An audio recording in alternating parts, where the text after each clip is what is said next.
na bino pe boye malamu na masolo pokwa lelo.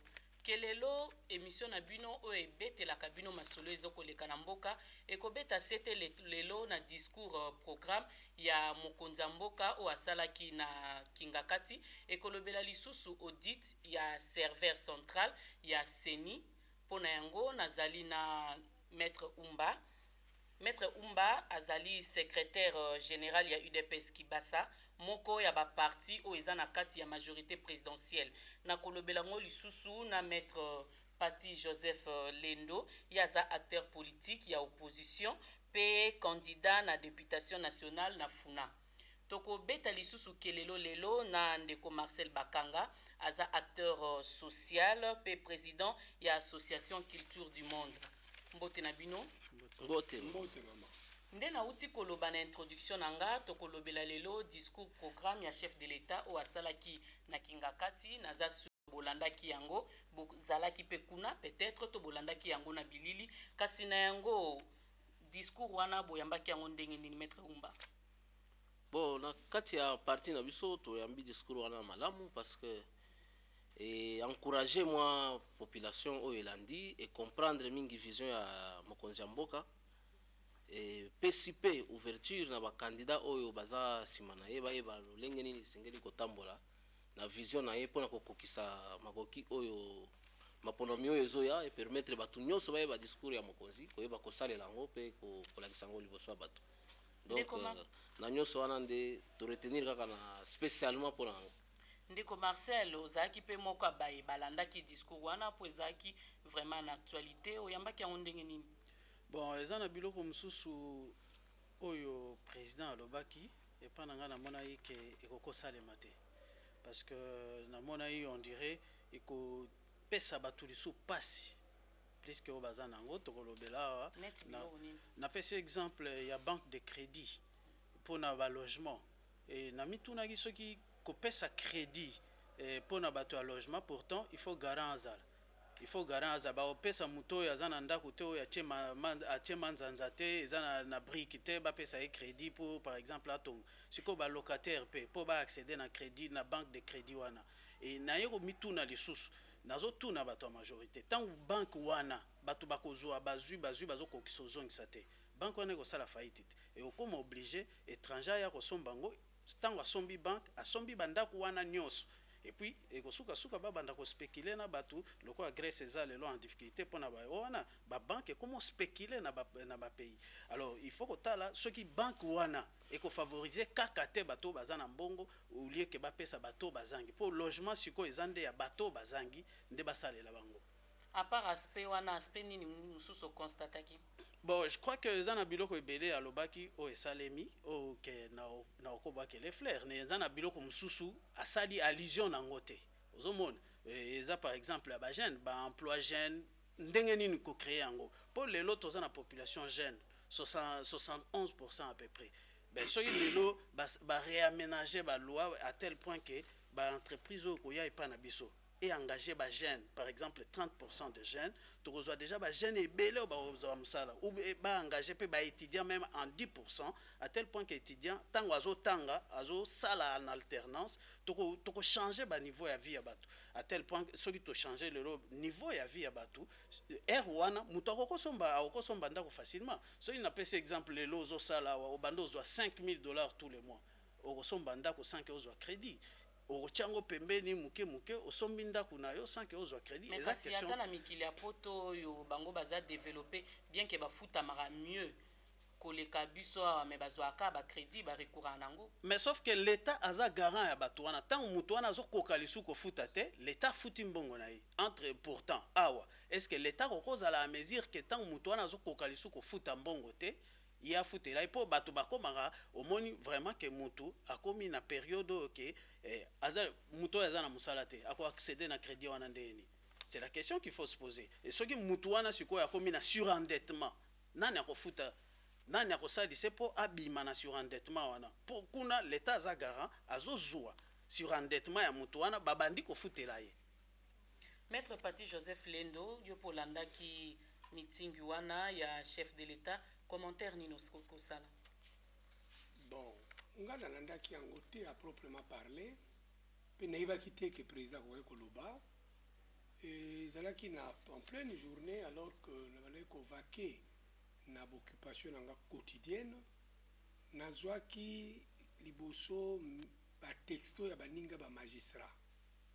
Eh bien, balobi na nga ozolanda. Bon, moi, comme il me le disait, c'était comme si Kingasani, Kisangani, je ne comprenais pas trop bien.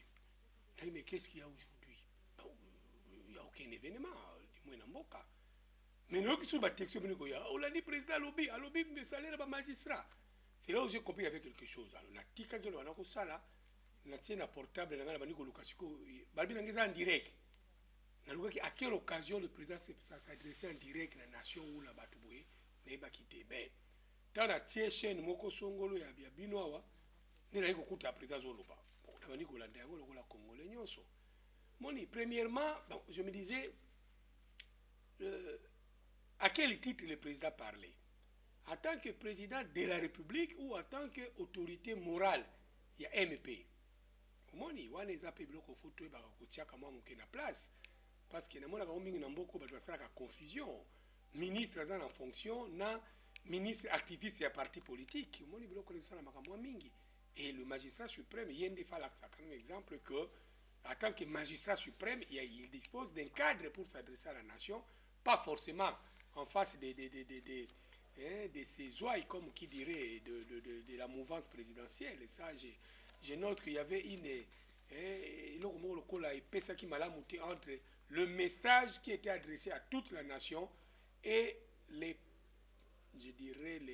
interlocuteurs en face qui étaient mal recrutés, parce qu'il ne fallait pas qu'ils s'adressent à la nation par les canaux quand même de sa famille politique. Et surtout que la loi dit que tout candidat président de la République, tout candidat député dispose, comme tous les autres citoyens, d'un égal traitement des services de l'État. Voyez-vous que là, j'ai noté qu'il y avait la presse nationale en direct, les quarts de reportage étaient partis là-bas. Donc, Monique Wana, ce que magistrat suprême, eh bien, il y a un problème. Le magistrat suprême n'est pas le magistrat suprême d'une quelconque majorité. Et là, puisque possible tolérer Ango, il faudrait que les autres candidats aussi, dans la plateforme électorale, parce qu'un candidat président de la République, un candidat député national peut aussi dresser un état des lieux de la nation. Ça, c'est tout aussi démocratique. Est-ce bénéficiera-t-il ou bénéficieront-ils de même faveur qu'un des leurs, en la personne du chef de l'État, dans le message qu'ils vont devoir communiquer? Ça, ce n'est pas démocratique. Il faudrait que tu évites Babyloko Moutindo. Pourquoi dans le Biango, je vois ça un peu non seulement pour le discours, il faut que les amis de la majorité essayent un peu de cultiver davantage l'esprit démocratique. Ils voudraient que nous puissions nous tous respecter les lois de ces pays si nous voulons faire la démocratie. Au moins, il y a un banderole, il y a majorité présidentielle, ainsi de suite. Devant quand le Fungu là, on a Willery, je me dis, prenons par pure hypothèse d'école. Est-ce que ce que Bisso tu as soutien, tu sais que tu as un message dans le peuple, que plus de mon boulot peuple, on a bolali, tout tient on a devant entrer à Kalufungula. Est-ce que l'homme n'a pas de kutang? Bon, mais Kanan. Est-ce que bateau va retirer on va rejoindre le bandage le malamu? Non, ça ce sont des anti-valeurs. Et la monnaie du sous ah non, la monnaie du sous ba banderole, la ministère à l'État, majorité présidentielle, ceci c'est la monnaie qu'on a boulevard la ministère de la santé, la monnaie la ministère du travail. Ce sont des anti-valeurs qu'on ne doit pas promouvoir dans Mboka Oyo. Ceux qui ont un souci en Mboka et qui n'a pas opposition au pouvoir, nous avons un dénominateur commun, l'État. Voyez-vous, avec tout ce que l'État comporte comme législation, comme réglementation, et en plus de l'État, nous avons un seul repère, la nation. En plus de la nation, nous avons un seul repère, le peuple qui est le dénominateur commun. Tout ce qui va dans le sens de l'affermissement de l'État, que ce soit opposition au pouvoir, du moins c'est l'opposition à laquelle moi j'appartiens, l'opposition scientifique. Eh bien, tout ce qui est renforcement de la nation, que ce soit opposition au pouvoir, tout ce qui est bien-être du peuple, tout ça, mais au moins déjà, c'est un déséquilibre qui ne saurait pas raffermir la démocratie. Et aussi, on continue à un message. Bon, je me rends compte que Mboka Nabiso, tout ça, eh bien, au moins, il y a un message dans le magistrat. Au lieu de si un message à chef de l'État, biso basuto comme ça bons office na ba ménage ya ba magistrat. Ah monsieur yaka no expliquer madame bafuta kabiso combien. Comme tous ça acteur politique moi ça ko croire so facilement. Maman, papa azwaka 1600 te yokela ye azwaka soko 400 soko 420 soko 300 combien de dollars Maître tozonga na point Non, wana ya omoni magistrat non. nalingai na tuna question moko s'il vous plaît nalingai na tuna question moko ete na kati ya discours wana chef de l'état au moins azalaki sincère alobi bapoint positif mpe areconnaître mpe ke non eza mpe na bapoint négatif na kati ya bapoint positif asoulignaki likambo ya banzela so nalobi likambo ya banzela mpo opposition ebetaka mingi sete nango pour dire que non est-ce que bato bakolia banzela na ntango wana na ka wana chef de l'état précisaki ete baroute wana desserte agricole est-ce que bino opposition bozomona te ke non ekoki mpe kosunga population yango nde esalaki non babiloko ewuta na intérieur mpe ya koto mama omoni olobi eloko moko ya motuya wana enabanzi na répondre yo déjà na ona otoloba tantôt ben tokosala opposition sauvage te batoko ya biso non. Mais il faut pas dire, il faut aussi comprendre que cette époque où maman n'a pas la heure na position à Santa ici l'équipe, nous sommes dans un siècle de l'établi, de l'écrit. Les Banzela, mais qui contesterait au pouvoir actuel, au chef de l'État, sa vision dans la réflexion des infrastructures. Ça c'est bravo. Mais on ne saurait pas s'enorgueillir, on ne saurait pas non plus s'en prévaloir outre mesure. Pourquoi je l'ai dit? Mais j'ai le discours du chef de l'État. Décembre 2007. Mais ici, le chef a eu le mérite de préciser sa pensée de gouvernance pendant les 5 années qui viennent de s'écouler maintenant aujourd'hui. Voyez-vous en fait, quand on parle de Nzela, mais maman, l'Nzela ne constitue même pas un pilier dans les 5 chantiers. C'est un sous-pilier. Il faut quand même qu'on se dise les choses. Je note avec satisfaction, je note avec délectation, je note avec ouverture de cœur que nakendeki na nzela Mopono namoni ke kolongwa elengesa tina kimwenza la route est reliée. Ça c'est bravo. L'État ce n'est pas le chef de l'État, ce n'est pas le gouvernement. Ça ce sont des choses que nous allons nous tous faire pour laisser davantage nos traces. Mais il ne faut pas perdre de vue que ce qui devrait être fait dans la conception même de l'auteur de ce chantier, ce n'est pas ce qui est fait, et ça je le dirais sans embâche, comme qui dirait. Ça je suis aussi lui-même il a reconnu. Dire cela c'est aussi faire justice à la vérité. Merci maître Pati. Maître Oumba na discours à chef de l'État, est-ce que toro le bateke discours wana ezaki révélateur et ko révéler na population to na ba magistrat ndenge maître Pati auto beta CT et ko révéler salaire ya ba professeur, salaire ya ba médecin pe ya ba magistrat. Oh, maman ngai quelque part e ko kundola makambo e yebanaki te e bombanaki. Ngai na question wana na oloba mokonzi alobi bato nyonso bayoki bawe bakosalela yango basaleli yango bawe bakotira avantage yango na inconvénient yango bakotira yango sikoyo po bauti oloba mwa mingi awa ya alobi makambo ya social alobi makambo ye pa alobi makambo mwa ebele na oloba boye na oyo etali crédit sociaux mpona bandako évidemment na banque nyonso epesaka crédit moto azwaka crédit ezaka bacondition moko boye bacondition songolo parce que banque esalaka postulat te il faut oyeba ke okoki ozongisa kola garantie ntango mosusu leta okoki opesa yango toyebi nano bacondition nini ekosalema te mais lokola basi balobi yango batechnicien basali mosala nango batechnicien bafinancier baéconomiste oyo ya biso bayebi ke badifficulté oyo bobangi oyo ezali ya koyeba eke ntango mosusu bato bakozwa crédit suka bakozongisa banke te banke ekoya kotelengana batechnicien basi basali eloko wana bayebi ndenge nini bakosuka nango mina oyo etali motuna oyo olobi ya discours révélateur ngai nalobi boye ntango mokonzi azoloba c'est que baparamètre nyonso ezaki réuni bapesaki ye et que napesi vérité oyo ya mboka mais sikoyo nungunungu oyo kouta nsima ndenge auti olobaka ye akomi arbitre ya mabota ya bamagistrat mibali na bango bazwaka autant te bakoma ozwa autant mais boyebisaka biso mpe te yo oza tambola na bamagistrat oyebi vérité ya mongo basimbaka na maboko ntango mosusu oyebi yango mais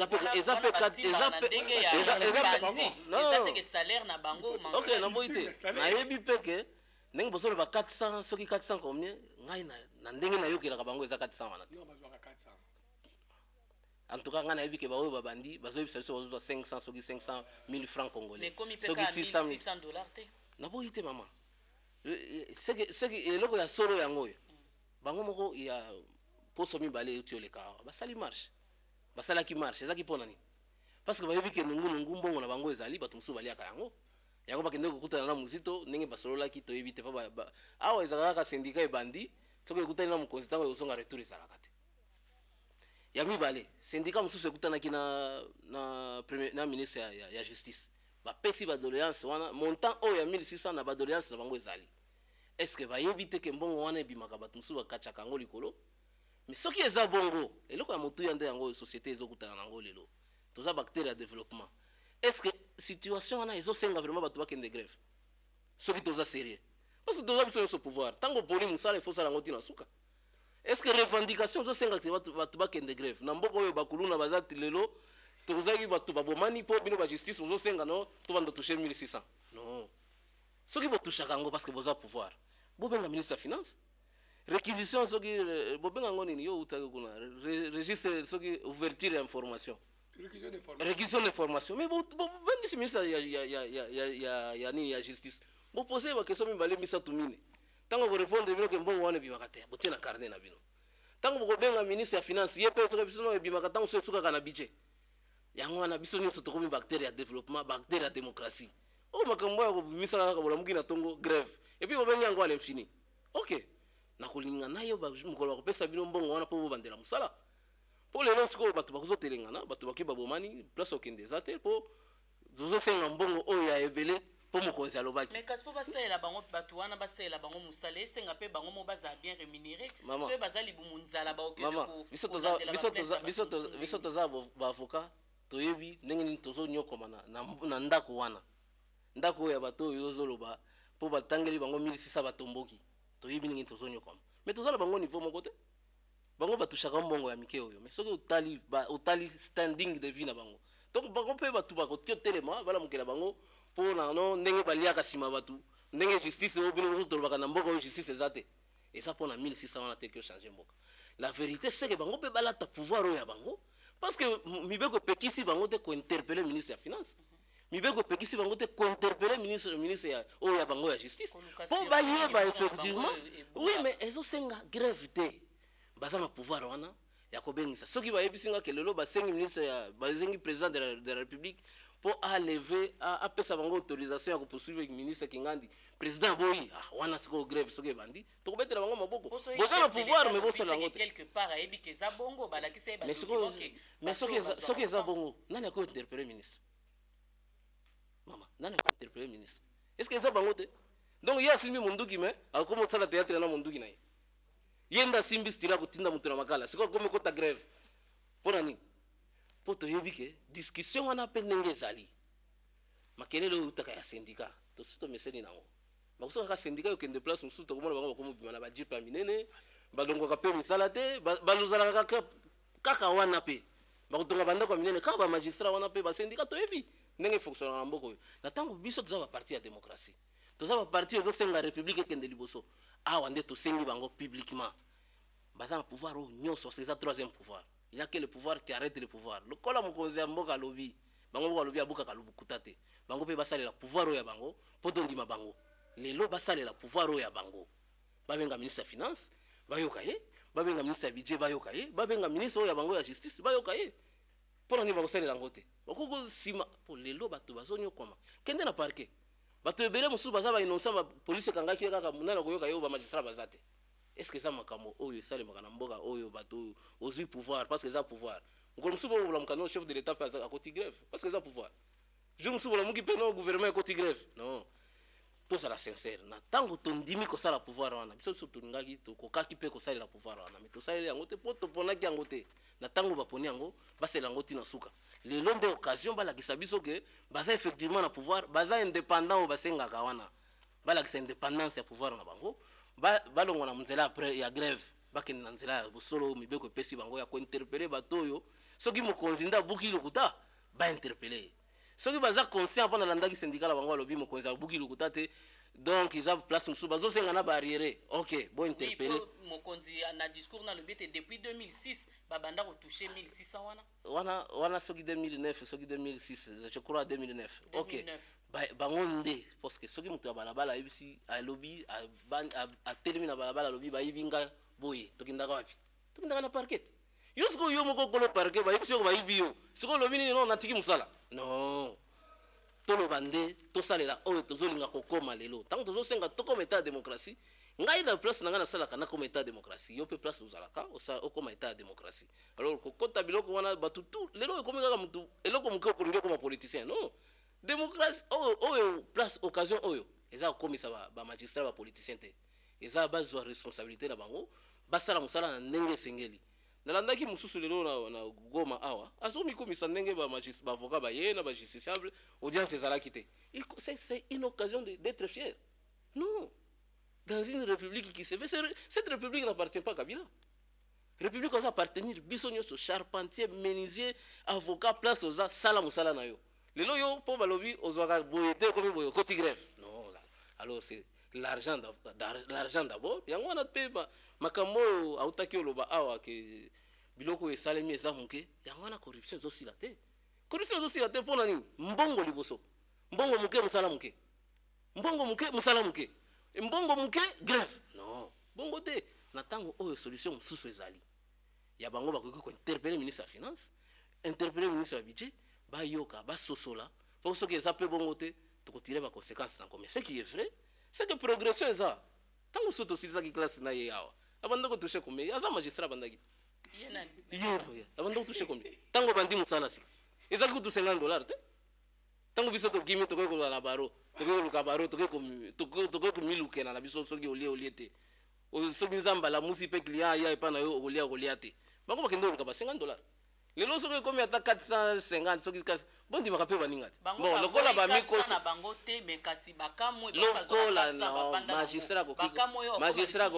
magistrat akoki kokamwa te ye nde moto asimbi monduki batonaka mbula nete ye mokolo pouvoir te mokolo makala nani magistrat po kaka ndenge nalobi akoya kotoka ngai mais sikoyo ye magistrat bayibi ye mbongo na ye ake grève ndeko Marcel nayebi te so réaction ezali par rapport à makambo maître Umba lobi kasi motuna pe après avoir koréagir motuna eza te soki eza ke chef de l'état s'est trompé est-ce que na mboko ba service à renseignement bazate po bakende kondima kotangisa mokonzi ya mboka discours olobi comme susciter ba réaction nalina naloba omoni eloko oyo vraiment ti lelo nayebi te soki bapolitique na biso na bao bazolinga basala politique baanalyse un peu eloko oyo esalaka ke ti lelo makambo ezokende te parce que toza quand même na fissure entre population na bagouvernant na biso na okopesa exemple mo simple tala auti koloba sikoyo bamagistrat baza na droit ya kointerpele pourtant lelo baministre bazoleka na parlement nga nalingi mpe bapesa bajournaliste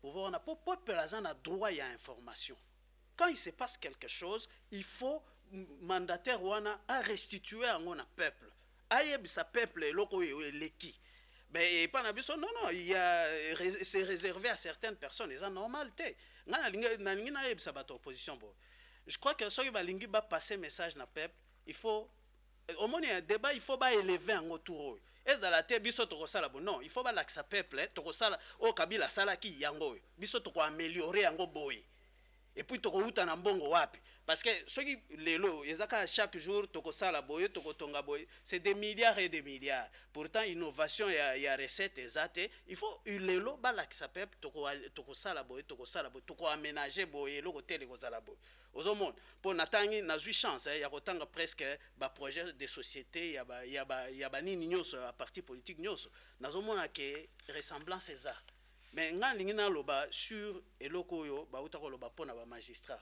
ozomona je crois justice mpo mutu nyonso lelo a se prévaloir en justice eza facile te il faut aza na mbongo pourtant soki lelo ezala majorité ezala opposition balingi baloba ke peuple aza na droit ya nyonso bazwa baauxiliaire ya justice bazala ebele à tel point que mutu aza na mbongo te l'état pesi aide juridictionnelle mpo akende kuna akende ye mpe aza na mbongo te akei afundi un tel asambi aleki bamagistrat je crois que lelo bazwa conscience wana ke tala auti oloba bato baza na prison innocent baza na prison ebele mpo na nini baza na bato akosambela bango te soki bayebi batie baauxiliaire ebele auxiliaire akokende osambela mutu nyonso aza commis d'office akoleka wana asambeli ye ata aza na mbongo te lelo tolingi nde société na biso lobi échanger échanger pour tozana biloko nyonso eko changer société. Na pesa exemple simple. Question ezali fissure eza entre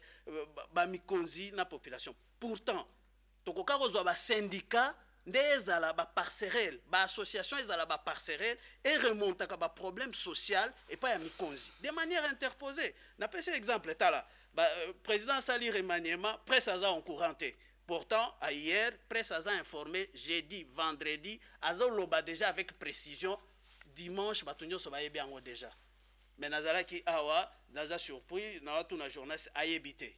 Ben, si quoi, chargé à communication, Bazana Banani, et Zana Tinate, ba chaîne et Ezoa, à tel point que ba accrédité na Batuna Bango, parce que ba gouverneur Bazana droit à couper sa information. Ils ont l'obligation, il y a couper sa information. Il y a eloko ezoleka les kiwana je crois que mutu moko ata ministre de justice a dekagité ou bien journaliste a quelque interview makambo ezande nini parce que eza ba circuit fermé ozomona pourtant eza normalité baza na obligation ya ko rendre biso ba compte po batunde ba voter bango po bakende wana lelo elo to senga c'est ça tala ba bimisi 40 personnes na SNEL ba syndicat ezali lelo tala liboso INTZ ezalaki ezaki seul syndicat ere ya Mobutu dictature ezalaki mais INTZ wana asalaki à tel point que ba convention collective ba biloko mususu échanger pourtant Mobutu azalaki dictateur lelo tozana une centaine ya ba syndicat eza syndicat ya Beltesco syndicat ya Intel bazo sala eloko te pour moi ils ne font rien pour 40 personnes ba bimisi bango bazalaki baza na ba CDI ba contrat à durée indéterminée ba syndicat baza wapi ailleurs syndicat eza force ezo vraiment amener population baza ba acteur social gouvernement ngalo baboy soki syndicat telemi ba bengi bango baza wana pona ba problème social ko pesa gouvernement résoudre ango ba salaire tout le temps nazo yoka ata opposition c'est Kabila non ba syndicat baza wapi pénibilité à travail mutazo sala 48 heures avant d'arawana salaka balobela elo te mutazo la mukaka lobi na tongo lobi ko ya disute ba bengane na musala ben c'est quel pays ça ba syndicat baza wapi rôle ya ba syndicat ya ba association c'est ça lelo bino ba journaliste bo interpeller batuana alouti olobate mutaza président ya syndicat juste pour lobby ba ko bengane na gouvernement ba pesi mutuka munene et c'est fini quoi et ça non c'est pas normal d'intérêt personnel ozomone nga lingi nde opposition lelo bato nyonso balingi baloba omoni soki alobi Kabila sali loko te je crois que même population akoko bwakile mabanga il faut abanda place abandi place au Kabila sa salaki aloba loko nino ya ko améliorer sur ça quel type de loi bako ya nango lobby eko changer société pour attendre nini ya IDPS na ba parti so balobi changement d'homme na éviter soki bako changer ba homme na kati ya ba parti na bango ou bien bako ya kokuta et je me pose la question ba ministre bako ya lobby pour question ezali lelo omoni ko assainir et ko restructurer ko réformer profondément et là tozana posa yango wana chaque jour voilà lelo so omoni lelo na na discussion pour baza ba acteur politique il faut to lobela bango en face ba yeba ke peuple azali sous bêtité. So toko réveiller ba conscience parce que lelo même à l'étranger toko senga ke ba projet zoye ipa na biso ezali sous ba projet auto ya nini te ya assistana o tutelle na co-développement na bani toko senga toko sala effort wana ke ezala isute on va se battre et jusqu'à ce que toko tika toko kufa toko ndima toko kufa mais les gens ba comprendre que tozali sous ya 80 te Afrique à 80 ba intellectuel bazar lelo batuna na ça exemple simple j'étais avec les étudiants je crois ba député ba leka ki kandenga ba kendeki ils ont eu des questions au ba étudiants ba poser ba projet social les awapi ba msu ba yeba ko répondre te ba msu ba telemi ba kei parce que c'est ça lobito ligi toza na batu oyo to si to sali pas on a évolué baloba ne baloba mais on commence à évoluer pour ba besoin à partir à place to évoluer to kende to changer to changer au fur et à mesure pour congolais nyonso ebi eloko congolais avalal papa oyo azana eloko te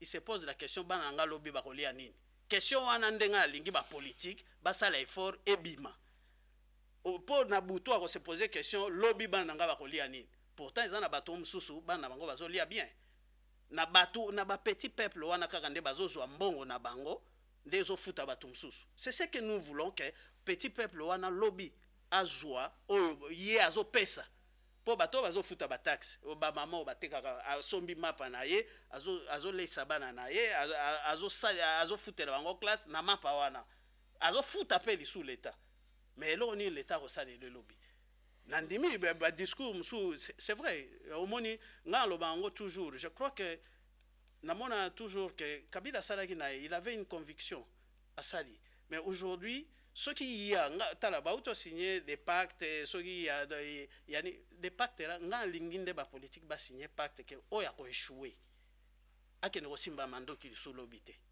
c'est ça mon souci.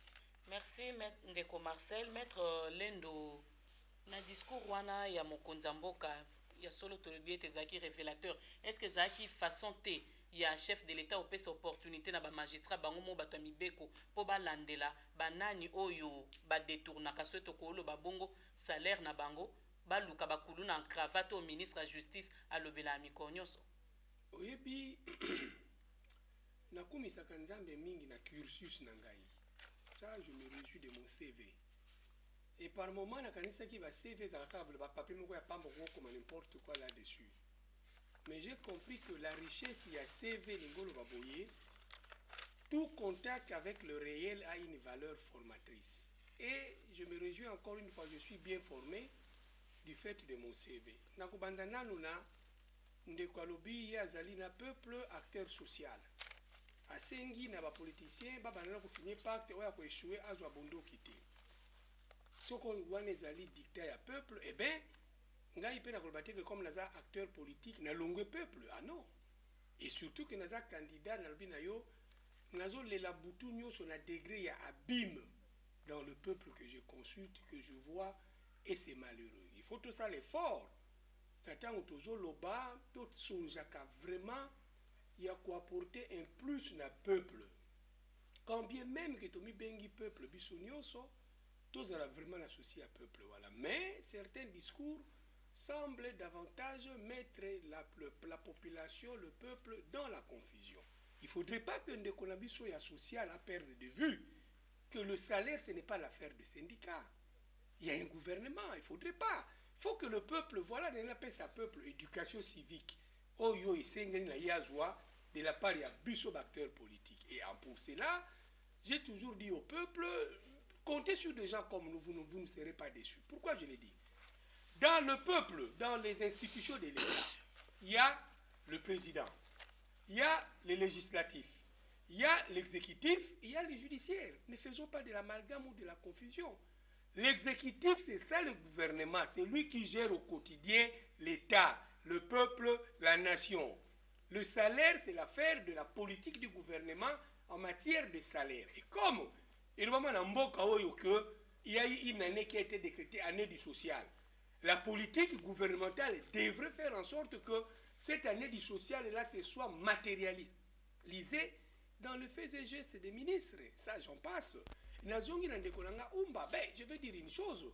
C'est aussi faux de croire que du temps de Mobutu, les $50, si c'est les $50 qu'on touchait, ne représentaient rien. Ça, c'est faux. Aujourd'hui, on perd trop le peuple dans des chiffres.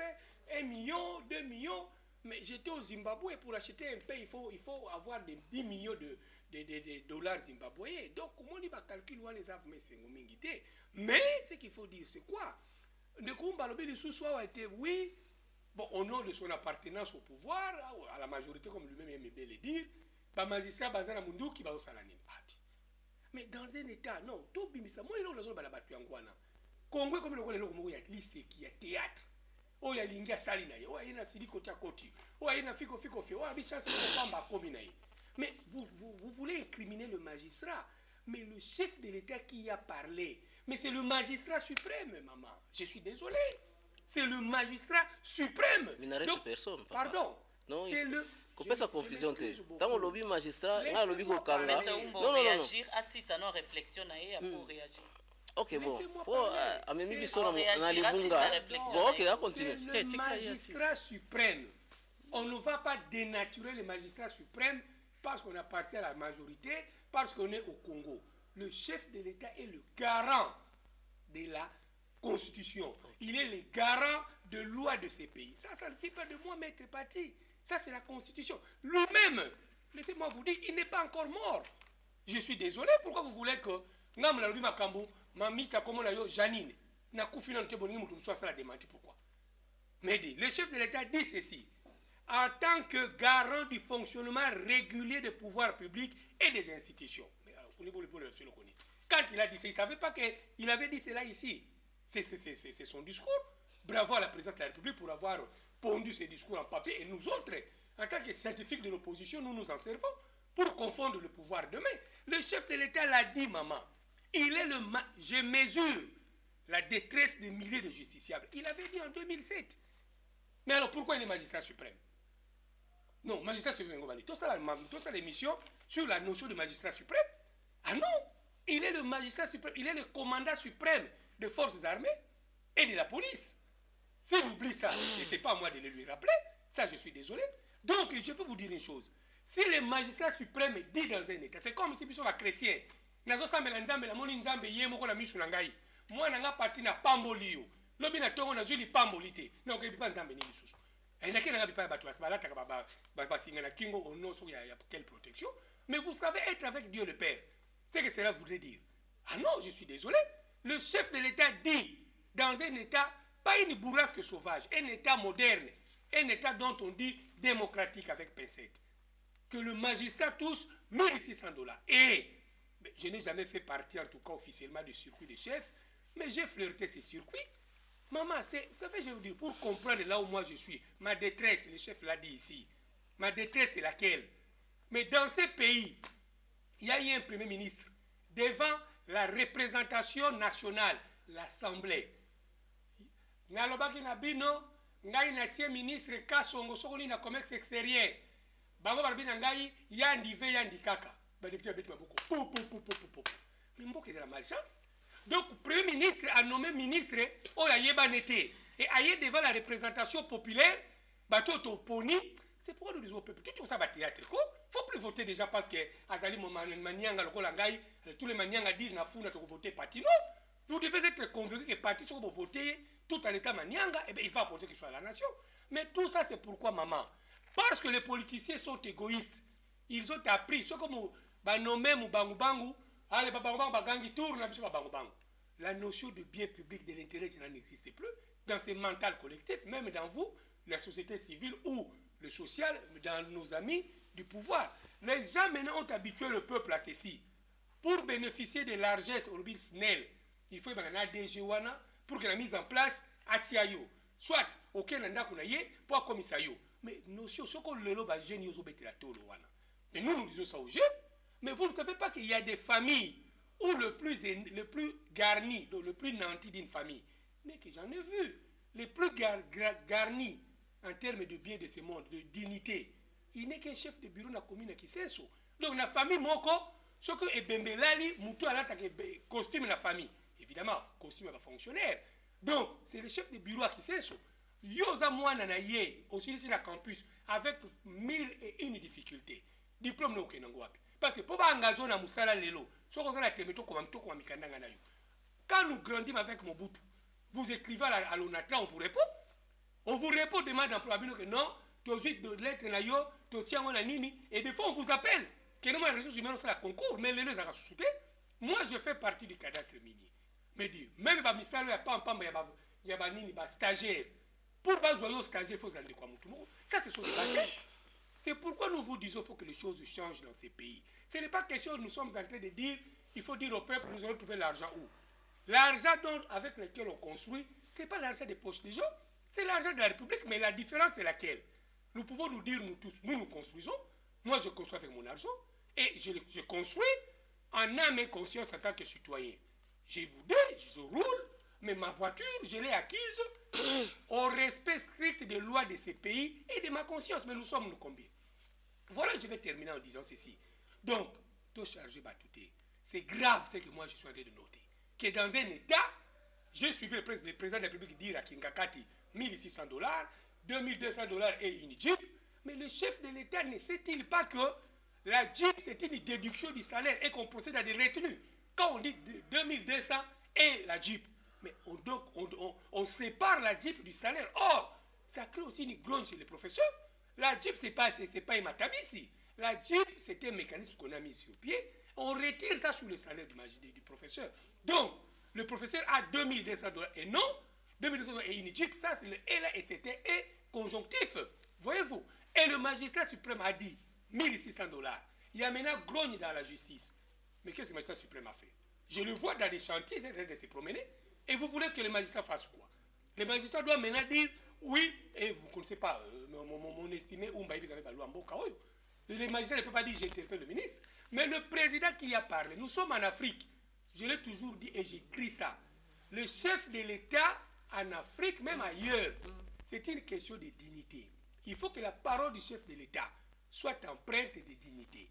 Il faut que les cris du chef de l'État soient empreints de dignité. Mais les Kaya, Yandi Ve Yandi Kaka, n'a pas honoré ce que je suis en train de dire. Et même ses propos à salaire, ça c'est quand même merci maître Pati. Maître Oumba Olandi Maloba et maître Pati, avant de réagir, Nalinga a posé question et conséquences directes. Il y a un discours à chef de l'État, tout le monde va contestation, na kota ba magistrat, puis na kota ba professeur. Est-ce qu'on avait à élection et qu'on préjudicier candidature n'a été?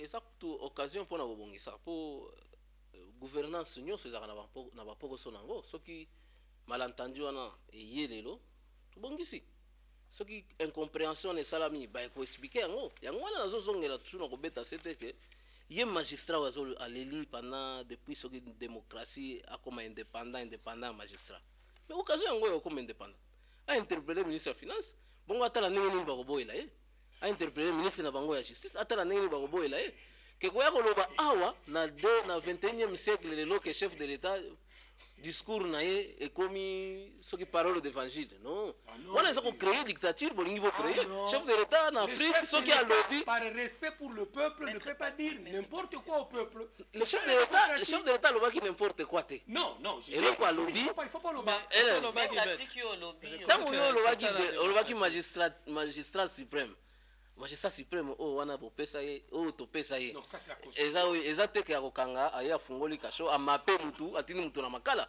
bino ba oyo ba magistrat nde boza na pouvoir wana kobanda na PGR tina suka na tangu kaka oyo tozaki wana ata dictature ngo toloba oyebi pola nini balobaka na tangu botali référence ba magistrat balobi kengo azaki mutu munene po kengo asi interpella ministre de justice kengo chef de l'état tuni po ni osala bongo na osala ngo pona ko respecter mibeko lelo occasion epesa mi pa na bino po bosala ngo bono magistrature suprême yemoko kitaya ko sala musala ya biso ya ko mape bato ya ko interroger bato est-ce que tanga ngo ko interroger bato asa magistrat suprême lokolo bengi chef des armées chef de toutes les institutions yango la constitution est commis ezate ka akoma na bureau ya parquet abanda ko interpeller ministre ya finance na ministre ya budget wana ba service oyo ya peut-être que sala ngo mesuka e ko songa kaka na parquet lokolo musala ya parquet to binenge fonctionnate bakanga bato amine na wati to kaka no téléphone ya ministre yango moko bengi o mutano okangi oyebi to yebi ndenge ni magistrature na biso fonctionnaka alors un peu de modestie na tango bozo nyokola bato na grève oyo komi ko nyokola babiso oyo po chef de l'état ko nyokola na grève wana te. Merci maître. Te maman na silisi na onte po alobi to komi moi na sujet ya mibale te bon na ndimi quand même po perturber nga moi mon kelo kolo koti alobaki lisusu awa boye ke ba magistrat soki na tango mobutu $50 oyo bandeko fasaki ebele mo en tout cas na kamwe tango to abandi musala wana ayebi ke $50 wana esombele eloko moko te ebalisa pe mwasi te donc toza effort ezo salema tondi ba effort mais soki mpoko so eza na 1600 wana bango moko ba expliquer na landaki ba ministre soki porte parole soki bato ya landaki ancien ministre Abino Bongeli a expliquer yango alobi 1600 eza na projet oyo donc makambo eza déjà prêt point de nani primaire lui n'est pas au gouvernement c'est pas lokola tango zo nyokola ngana ba question nga pe naza na pouvoir te lolenge moko yepe alobi po azana sera ya pouvoir alobi nalingana répondre quelques minutes nalingi kaka maître Pati que voilà la grandeur des normes c'est dans son cœur nga omoni différence entre biso ba congolais na mindele c'est que soko discuter na mundele akolakisa tout de suite diplôme na congolais akolakisa tout de suite diplôme na ye son CV menga soko discuter na mundele akolakisa jamais ko ya découvrir rango après na lina ebise omoni pourquoi mboka na biso ezokete parce que ba moins ça exagéré ngai ceux les lots ont changé na ebise rôle à syndicat c'est quoi les syndicats aza wana po a poussé le gouvernement à changer le salaire à Moutouana. Pour nini ba magistrat batinda ki syndicat na bango. C'est parce que le syndicat est interlocuteur à Liboso, il y a un employé et pas un employeur. Et je crois que maître, je me suis posé la question, personnalité, la population aujourd'hui, il a besoin de personnes pour défendre bango. Naebi aza candidat, naebi te soki ya sache ba loi, ba nino oyo koya ko permettre batu ba pousser, vraiment ba limiter pauvreté pour la priorité pour nous, pour nos institutions. Parlement et les institutions nakanisi azo postuler pour le parlement, ceux qui ba voter déjà la loi, il faut faire reculer la pauvreté dans la population. C'est un peu ça. Merci Ndeko Marcel. Maître, opposition à Boya qui a signé code de bonne conduite pour appeler qui va préalable, appeler ces conditions, na kati ba conditions ana loba qui audit à serveur. Si ko seni a accordé ngo à permettre na opposition tout comme na majorité ko ya na ba expert na bango mitano. Si ko yo lokola pesibino occasion ana tokoi ko loba ete eza suka to fin ya ba sit-in suka ya ba désordre pe sikoyo bokoki ko signer code de bonne conduite. Ben maman, oui nazalaki candidat indépendant en 2006, j'ai un témoignage des élections, des résultats des élections. Ben je me dis toujours que je n'ose pas croire que na Bible komami ke foka kangaye za langai mususu non. Omoni. Et aussi na koloba ete la confiance n'exclut pas le contrôle. Et je reviens encore à ce que je disais tantôt. Le problème du Congo est un problème de l'homme qui est médiocre. Mais cela ne voudrait pas dire que tout homme au Congo est médiocre. Non, moi je me reconnais dans la porte de la méritocratie. Donc je suis pour le meilleur au Congo. J'avais beaucoup de confiance dans l'acteur Yasseni.